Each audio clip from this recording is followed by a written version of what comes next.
Sir BRS పార్టీలో చీలికలొస్తున్నాయి. కల్వకుంట్ల కవిత గారు వేరే పార్టీ పెట్టబోతా ఉన్నారు. హరీష్ రావు గారు బీజేపీలోకి వెళ్ళిపోతున్నారు. చాలా వార్తలొస్తా ఉన్నాయి. గత 4 రోజుల నుండి ముఖ్యంగా మేడే నుండైతే చెక్కర్లు కొడతా ఉన్నాయి. వీటి మీద మీ స్పందన? వాళ్ళు చెప్పేదాకా మనకైతే దాని గురించి ఎటువంటి అవగాహన ఉండదు. నేనే గాదు, ఎవ్వరు గూడా బీఆర్ఎస్‌లో ఉన్నవాళ్ళు గావచ్చు, బయట ఉన్న నాలాంటి విశ్లేషకులు గావచ్చు, మాకది ఊహకందని విషయం. ఎందుకంటే, లోపలేదన్నా ఇంట్ల చిన్న సమస్యుంటే, వాళ్ళు బయటకొచ్చి పార్టీ పెట్టుకుంటారా? హ్మ్. అది బయట మీడియా స్పెక్యులేషన్స్ అని నేను అనుకుంటున్నా. ఆ కుటుంబంలో కేసీఆర్ గారు బలంగా ఉన్నంత కాలం చీలికలొచ్చే అవకాశం లేదు.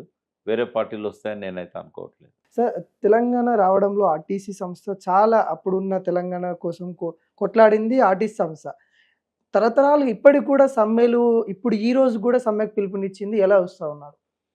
అంటే ఆర్టీసీ ఒకటే గాదు. టీఎన్‌జీఓలు గూడా సమర శంఖారావం పూరిస్తున్నారు. అవును. అంటే రేవంత్ రెడ్డిని చూసారు వాళ్ళు 18 మంత్స్ చూసారు. ఈ 14 మంత్స్ చూసారు. ఈ 14, 15 మంత్స్‌లో ఆయన వాళ్ళ సమస్యలను పరిష్కరించలేదు. తర్వాత ఆర్టీసీని ప్రభుత్వంలో మెర్జ్ చేస్తానని చెప్పి కేసీఆర్ గారు మాటిచ్చారు. అది గూడా చేయలేకపోయిండు ఈయన. దాన్ని ఒక ప్రభుత్వంలో భాగంగా మలచలేకపోయాడు. తర్వాత నష్టాల్లో నుంచి ఆర్టీసీని బయటికి తీసుకురావడానికి ఆయన ఏ రకంగా తోడ్పడకపోగా ఫ్రీ బస్ అనేది పెట్టి మరిన్ని నష్టాలకు కారణమయ్యిండు. కాబట్టి ఆర్టీసీ వాళ్ళు సమ్మె చేయడంలో న్యాయం ఉన్నది. వాళ్ళ వాళ్ళ డిమాండ్స్ అనేటివి చాలా కాలంగా టీఆర్ఎస్ పాలన ముగిసే సమయంలో గూడా చాలా డిమాండ్స్ వాళ్ళయి పెండింగ్‌లో ఉండిపోయినాయి. కాబట్టి అది పరిపాలించడంలో వైఫల్యం అని నేను అనుకుంటా. ఎందుకంటే ఆర్టీసీ సమస్యలను పరిష్కరించడంలో ఆయన విఫలమైండు కాబట్టి ఈ సమ్మెకు వాళ్ళు సైరన్ ఊదిండ్లి వాళ్ళు రాత్రి నుంచే వాళ్ళు సమ్మెకెళ్తున్నారు. పొన్నం ప్రభాకర్ ఎవరైతే మినిస్టర్ ఉన్నాడో వాళ్ళని పిలిపించి చర్చలు చేశాడు గానీ వాళ్ళు సంతృప్తి చెందలేదు.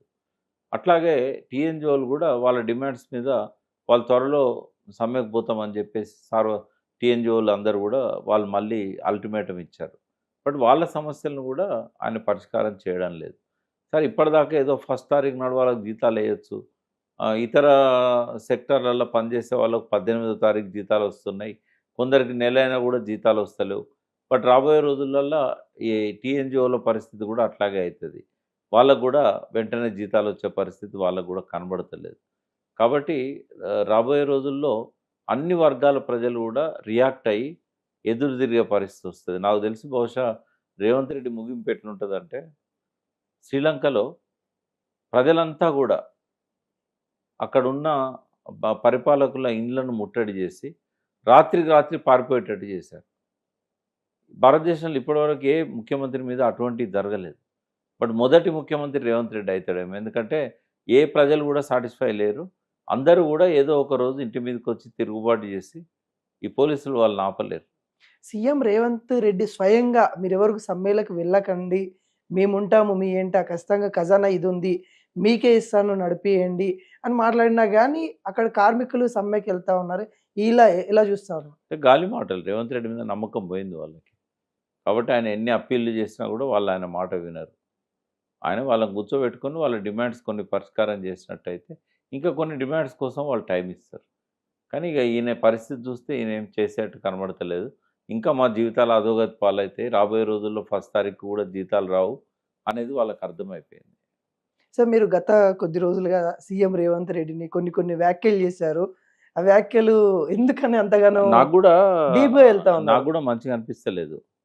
నా నోట్లో నుంచి అన్‌పార్లమెంటరీ వర్డ్స్ రావడం అనేది నాకు గూడా నచ్చదు. అవునవును. నా ఒకప్పుడు ఉన్న ఆ! వి. ప్రకాష్ నాకు గారు గూడా నచ్చదు. కానీ మీ ద్వారా నేను చెప్పదలుచుకున్నదేంటంటే, ఇప్పుడు మంచి మంచి మనిషికి ఒక మాట అంటాం. ఒకవేళ మాట వినకపోతే ఓ దెబ్బ అంటాం. మనిషికో మాట గొడ్డుకో కొడుకో దెబ్బ దెబ్బ అంటాం. అన్నట్టు. అవునా? ఇప్పుడు మనిషిగా ప్రవర్తించి, మనిషిగా వింటే ఎన్ని రోజులైనా చెప్పుకుంటూ పోతాం. కానీ అరణ్య రోదన అయితాంది గదా! నాలాంటి వాడి మాటలు గాని, ప్రతిపక్షాల మాటలు గాని, ఆయనకు అసలు ఏం చలనం లేదు. చెవిన చెవిన పడట్లేదంటారా? పడట్లేదు, పట్టించుకోవట్లేదు, మార్చుకోవడం లేదు. నేను చెప్పడం గాదు, ఇంకెంతమంది చెప్పినా గూడా ఆయన పట్టించుకోవట్లేదు. ఆయన కొలీగ్స్, ఆయన మంత్రివర్గంలో సహచరులు గూడా చెప్తున్నారు అనుభవం లేని వాళ్ళు. ఆయన పట్టించుకోవట్లేదు. ఇంకా మంచి